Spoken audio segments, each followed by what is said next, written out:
আসসালামাইকুম। আমার এই ভিডিওর স্ক্রিনের উপরে যে ছবিটা দেখতে পাচ্ছেন, একজন হচ্ছে লিটন, আরেকজন হচ্ছে মোহাম্মদ নিজাম। মোহাম্মদ নিজাম হচ্ছে মালদ্বীপের একজন স্থানীয় ব্যক্তি, আর মোহাম্মদ লিটন যে এ হচ্ছে বাংলাদেশের একজন মালদ্বীপ প্রবাসী। তো এরা একটা মালদ্বীপের তেলের জাহাজে কাজ করত। একই সাথে 2022 সালে একটি তেলের জাহাজ একটি আইল্যান্ড থেকে মালে সিটিতে আসার সময় এই যে মালদ্বীপিয়ান এই মোহাম্মদ নিজাম এই বাংলাদেশিকে জাহাজ থেকে ফেলে হত্যা করেছে। তো অনেক খোঁজাখুঁজির পরে খোঁজ পাওয়া যায় না, তখন কিন্তু সে অস্বীকার গেছে। কিছুদিন পরে সাগরের মধ্যে ওই লাশ ভেসে ওঠার পরে পুলিশ পাওয়ার পরে এটা তদন্ত করে মোহাম্মদ নিজামকে অ্যারেস্ট করে 2022 সালে।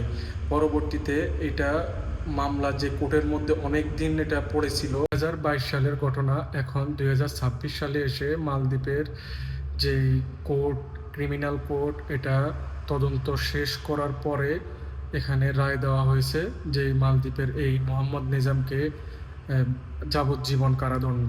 মোহাম্মদ লিটনের লাশ কিন্তু বাংলাদেশে আর আসে নাই, তার পরিবার কিন্তু তার এই লাশ দেখে নাই। ওই লাশ পচে যাওয়ার কারণে তাকে মালদ্বীপের একটি কবরস্থানেই দাফন করা হয়েছে।